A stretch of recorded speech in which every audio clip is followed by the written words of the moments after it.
사람은 생각하는 갈대다.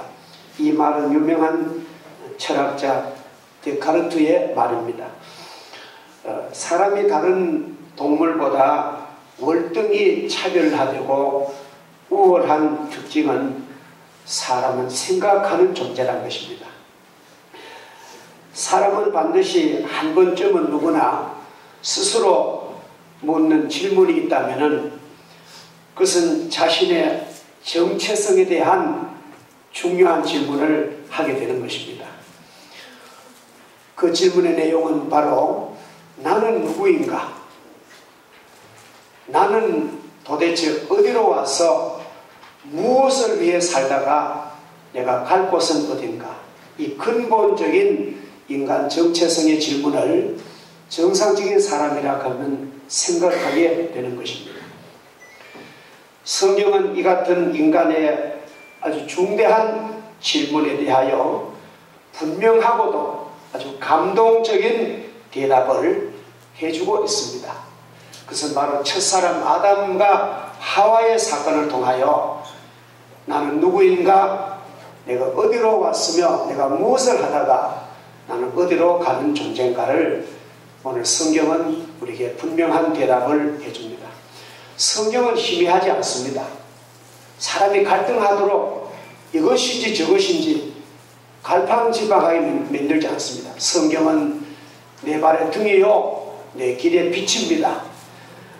첫사람 아담의 이야기가 오늘 우리에게 주는 우선적인 교훈을 본다면 그것은 다분히 진화론으로 의식화된 현대인들의 고정관념이 아주 잘못되었다고 성경은 말합니다. 현대인들은 세상의 교육을 받으면서 우리 인간은 진화의 존재다, 그렇게 좀 의식화되고 있습니다. 그러나 하나님의 말씀은 인간은 창조되었다는 놀라운 역동적인 그런 대답을 우리에게 제시하고 있습니다.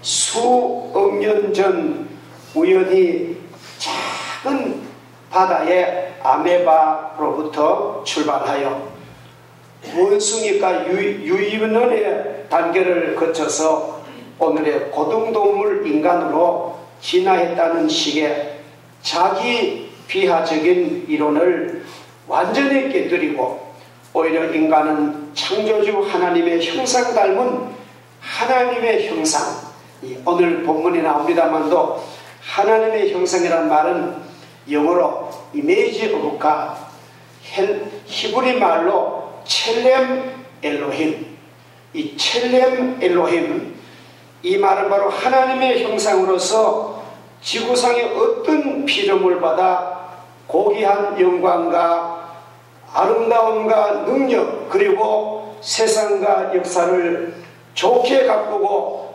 발전시킬 책임과 사명을 부어받은 존재임을, 그런 것이 바로 인간이다.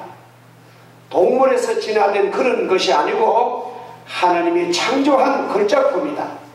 하나님의 형상에 투영된, 다윗은 말하기를 하나님이 인간을 하나님보다 조금 못하게 하시고 영화와 존귀로 간시워 주신 그런 존귀한 영광스러운 존재로 우리를 만드셨다고 성경이 분명히 대답을 합니다. 사람은 가치없는 존재가 아닙니다. 사람은 너무너무 귀하고 이 세상 어떤 아름다운 것보다가 사람보다도 아름다운 게 없습니다. 그렇죠? 여러분들 보세요. 사람의 그 얼굴이라든지 사람의 시선이라든지 사람의 아름다운 언어라든지 아름다운 노래, 아름다운 미술, 아름다운 예술품들을 인간과 그 한 모든 작품보다 위대한 게 있으면 한번 나와보고 보세요. 사람보다도 존귀한 게 없습니다. 그래서 공자님은 논어에서 그렇게 말합니다. 천지지간 만물지중에 유인이 최빈이. 이것은 바로 성경의 사상을 그런 본받은 그런 말인 줄 믿습니다. 역사의 주관자이시며 전능하신 창조주 하나님 야훼의 존재를 인정하고 그 하나님을 믿고 신뢰하며 순종함으로써 한계의 상황 속에 살던 인간, 즉 본래 흙에서 태어난 인간, 이 흙을 히브리말 아담하라는데 일본말도 제가 일본 가보니까 이 머리를 아담하는 거예요. 인간의 몸, 이 머리를 아담하는, 그리고 흙이라는 뜻입니다. 인간의 모든 머리와 전 육신은 다 흙입니다. 흙으로 와서 흙으로 돌아가는 허무한 존재로서의 그 인간이 그토록 사모하고 추구하는 신적인 지혜, 하나님의 영원한 영광과 생명과 기쁨의 세계를 바로 보게 해주는 것이 바로 하나님의 능력입니다. 오늘 성경에 보면은 물론 하나님이 인간을 창조하시고 아름다운 모든 만물을 잘 다스리고 명령하시는데 그 다음에 보면은 뱀이, 사탄으로 상징되는 뱀이 하와에게 와서 하와를 유혹합니다. 거짓말로 속입니다. 오늘 거의 우리 인간 사회에 일어나는 무서운 비열하고도 그런 있어 안 될 그런 주폭, 술 취한 폭력배들이라든지 또 성폭력, 성을 무지막지한 인간들의 성을 자기의 욕심으로 채우려는 그런 성폭력범들, 조폭들, 이러한 모든 죄악의 내면을 수사해 보면은 그 거짓이 포함되어 있습니다. 진실이 없습니다. 뱀이 바로 하와를 속였다는 것입니다. 뭐가 속였습니까? 하와야, 하나님이 참으로 너더러 에덴 동산에 있는 모든 과실을 먹지 말게 하느냐, 그렇게 말합니다. 아니, 하나님께서 모든 것은 먹을 수 있으되 동산 중앙에 있는 선악을 알게 하는 나무의 실과는 먹지 말라고 했다. 그러니까 이 사탄이, 뱀이 아주 강력한 공격을 합니다. 그건 아니야. 너가 그 선악과를 따먹어봐. 너가 그걸 따먹으면은 너가 하나님만큼 높아져서 하나님만큼 지혜로워져가지고 하나님 자리까지 오르리라. 그렇게 거짓말합니다. 전혀. 그래서 하와는 그 유혹을 이기지 못하고 뱀의 말에 속아 넘어가서 그 과일을, 영어 성경은 애플로 되어 있습니다. 그 사과를 따먹게 됩니다. 그때부터 그 과일 하나가 무슨 큰 죄가 되겠습니까? 그렇잖아요. 근데 그것은 뭐냐 하면은 하나님의 법을 존중이 안 여긴다는 그것이 바로 큰 죄인 것입니다. 그래서 결국은 이 아담과 해와는 금단의 열매를 따먹게 되고 그들의 결국은 그 에덴 동산에서 아름다운 낙원에서 추방되어 신락을 하게 되는 것이 창세기의 내용입니다. 그러나 그런 인간을 그대로 죄악에 방치해 두지 아니하시고 아담의 후손이신 하나님의 아들 예수 그리스도께서 이 세상 오셔서 그의 고난의 십자가를, 주님께서는 십자가를 개의치 아니하시고 우리의 모든 지은 죄를 십자가로 소멸해 주시고 또 죽음에서 부활하셔서 하나님의 크신 능력과 권세로 사망과 죄를 다 이기시고 이제부터는 누구든지 이 예수 그리스도를 구주로 영접하는 자에게는 하나님이 주시는 영원한 나라인 저 천국을 회복할 수 있는 복락원의 그런 자격을 준 것이 우리 성경의 내용입니다. 첫사람 아담의 스토리는 슬픈 영화의 주인공 같은 인간의 비극이 어려서부터 비롯되었으며 동시에 이 비극적인 인간이 어떻게 낙원을 회복할 수 있는가를 제시함으로써 성경을 보면은 해피엔딩으로 끝이 납니다. 처음에는 저주와 죄와 무거운 짐으로 출발했던 인간에게, 허무한 인간에게 예수 그리스도의 복음을 통하여 성령을 통하여 구원함을 받고 영광의 소망을 바라보고 이 땅에서도 하나님의 아름다운 자녀로서 존귀한 삶을 살도록 성경 우리에게 약속하고 있는 것입니다. 이것이 바로 복음의 내용인 것입니다.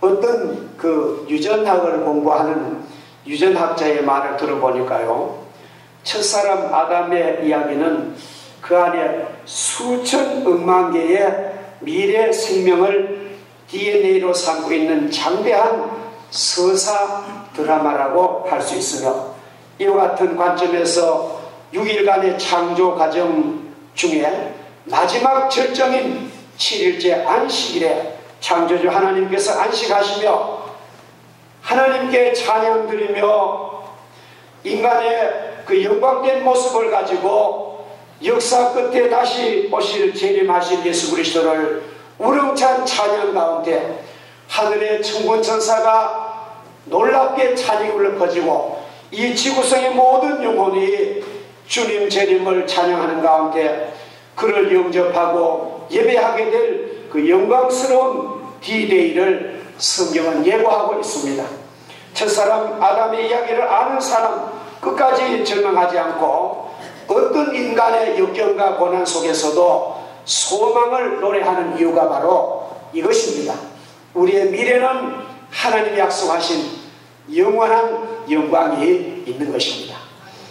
우리가 말로 다 우리가 표현을 못합니다만도 우리가 예수를 잘 믿고 믿음으로 사는 영혼에게는 영생의 그 나라는 이루 말로 형언할 수 없는 그런 즐거움과 기쁨이 넘칠 줄 믿습니다. 거기에 이별과 거기에 죄와 거기에 슬픔이 없습니다. 거기에 어둠이 없고 거기에 영광만 넘치는 그 영광 나라에 우리가 소망한다는 것 자체가 얼마나 마음이 감동적이고 가슴이 두근두근하고 우리는 그러기 때문에 오늘 현실의 어려움을 이 소망 중에 이겨낼 줄 믿습니다. 자, 이제 더 간단히 지금까지는 아담에 대한 그런 얘기였고 이제 마지막에 최초의 여인 하와에 대해서 우리 성경의 중요한 뜻을 살펴봅시다. 인류 최초의 여인 하와는 그 이름처럼 인류를 낳은 어머니인 동시에 수많은 질문과 해석과 토론을 야기하고 있습니다. 우리가 하와 하면은 창조주 하나님은 어떤 동기에서 하와를 아담의 갈비뼈로 만드셨을까? 두 번째 질문은 뱀 사탄이 마귀가 아담이 아닌 하와를 왜 공격의 타켓으로 삼았을까?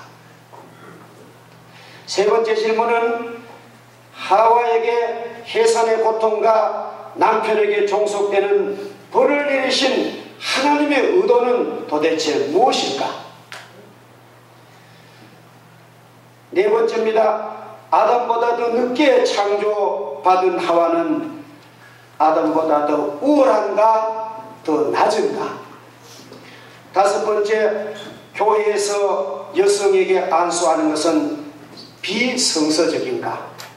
이런 질문은 굉장히 중대한 질문입니다. 이와 같은 질문은 오늘 하나님의 말씀을 보고 듣는 가운데 하나님께서 우리에게 아름답게 해결해 줄 줄 믿습니다. 히브리 성경에 나타나는 하와의 본래 이름은 아담이었습니다. 원래 하와의 원래 이름은 아담이었어요. 아니, 목사님, 그건 지금까지 예수를 믿었는데 그런 말은 처음 듣는데 그거 잘못된 거 아닙니까? 잠깐만 들어보세요. 하나님이 자기 형상대로 하나님의 형상대로 사람이란 말은 히브리 말로 아담이에요. 아담.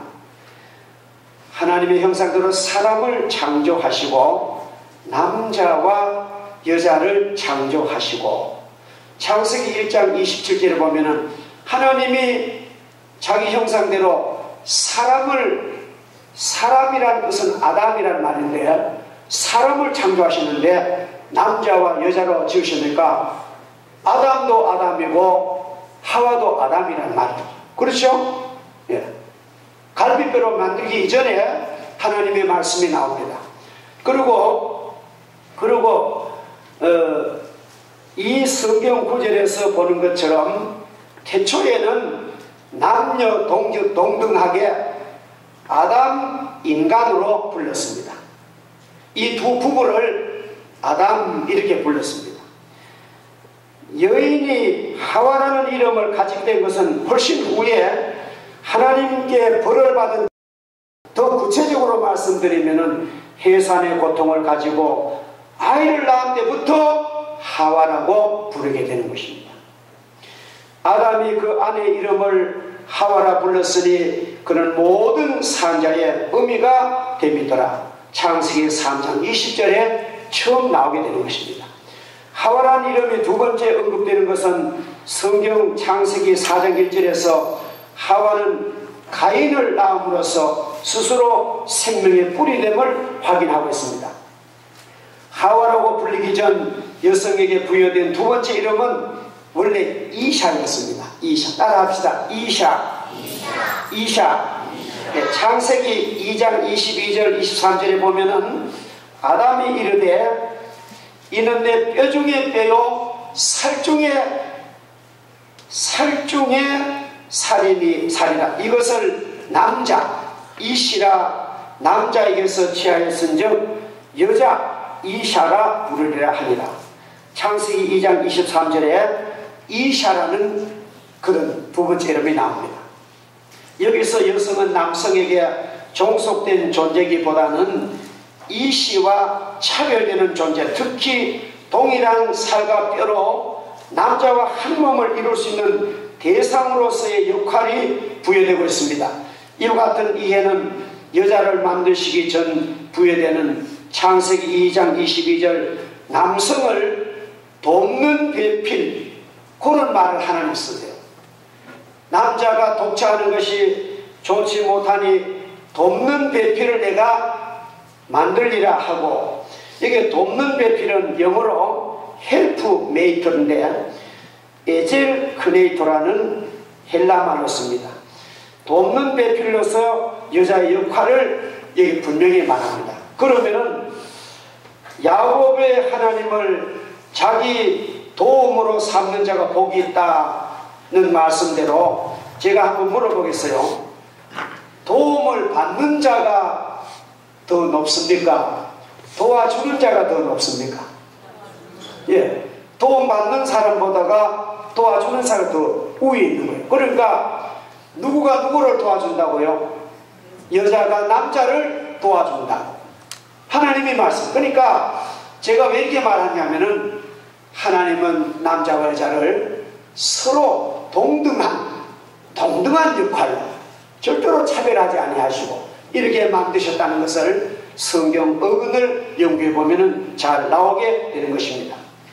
하와가 하나님처럼 된다는 뱀의 말에 속아서 선악과를 따먹었으나 범죄한 하와의 후손 가운데 한 아기가 태어나 철천지 원수였던 사탄의 머리를 짓밟게 되는 것은 물론 하와의 불순종으로 신라곤이 비록됐습니다마는 이 여자 하와의 범죄로 우리 낙원을 잃어버리지만도 또 다른 여인, 신약에 나오는 또 다른 여성 성모 마리아의 순종으로 인하여 예수님이 태어나시게 되고 우리를 영원한 낙원으로 길을 열어주신 것은 역사의 신비요 하나님의 무궁무진한 지혜입니다. 그러니까 첫 여자 하와는 실패했지만도 그 다음에 신약의 여인 마리아는 최고의 성공하고 순종하고 인간이 믿을 수 없는 지점까지 믿고 하나님 교롭다 하시고 예수님을 낳게 된 그런 복된 여인이 된 거예요. 그러니까 우린 한 여인을 통해서는 낙원을 잃어버렸지만도 한 여인을 통해서는 예수님을 얻게 되는 그런 영광을 우리는 얻었으니까 그의 공로와 그의 축복이 지난해 실패를 다 보상하고도 남는다는 것이 성경이 해석을 해주고 있는 것입니다. 그렇지 않아요? 그래서 우리는 예수 믿고 낙원을 회복한 것입니다. 하와이의 범죄 이래 수천 년 동안 차별과 억압을 고통을 당하는 여성들을 바라보면서 지금 우리는요, 우리 한국 사회는 너무너무 여자들이 행복합니다. 진짜 우리 한국 여성들은 아마 세상에 태어난다면은 한국에 지금 이 시대에 한국의 여자로 태어난 것이 최고의 아마 아름답고 주가가 높을 거예요. 지금 이 인류의 약 한 3분의 1을 점령한 중동 전 지역을 가보면요, 그 광대한 땅입니다. 그리고 아프리카 전 지역을 가보면 심지어 유럽의 그런 인구 가운데도 많은 수가 여성들은 얼굴을 못 내놓는 거예요. 차도르라는 그런 검은 면, 무슨 면을 다 덮어 쓰고 눈만 열리면, 이번에 런던 올림픽에 사우디아라비아 무슨 펜싱 선수가 그걸 벗고 나와서 박수 받았잖아요.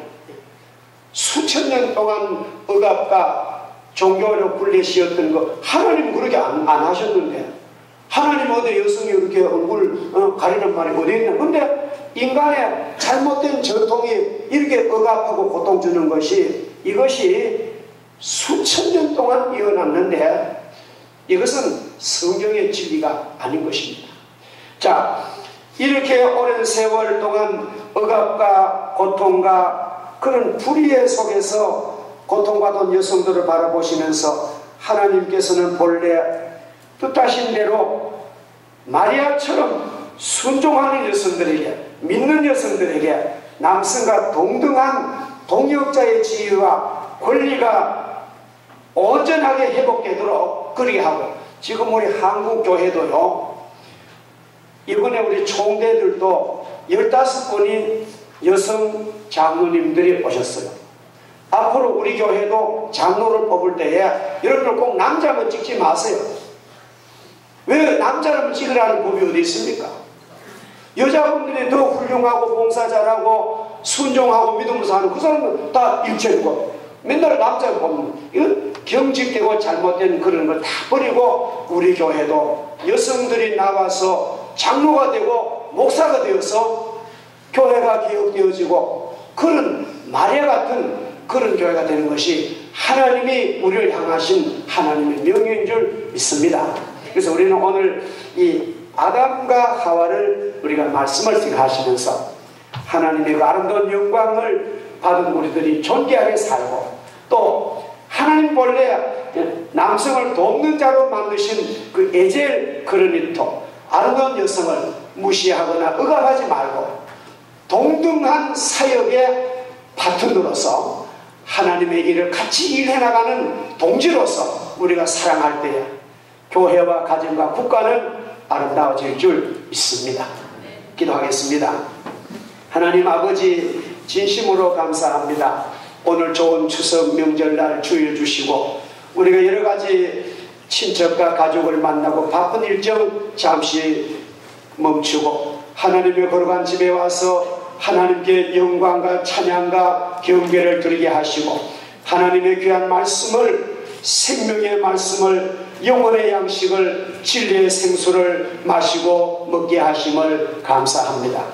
아담과 하와를 통해서 주시는 하나님의 뜻을 저를 잘 마음에 잘 새겨서 우리가 존귀하고 영광된 존재로 자신과 이웃과 가정과 국가 사회를 잘 섬기고, 또 우리가 아름다운 지위를 다시 회복해서 마리아처럼 순종하고 믿는 좋은 여성이 하나님의 영광의 아름다운 봉사자로서 여성과 남성이 같이 걸어가는 즐겁고 행복한 하나님의 거룩한 공동체가 되게 하여 주시옵소서. 예수님 이름으로 기도하옵나이다. 아멘.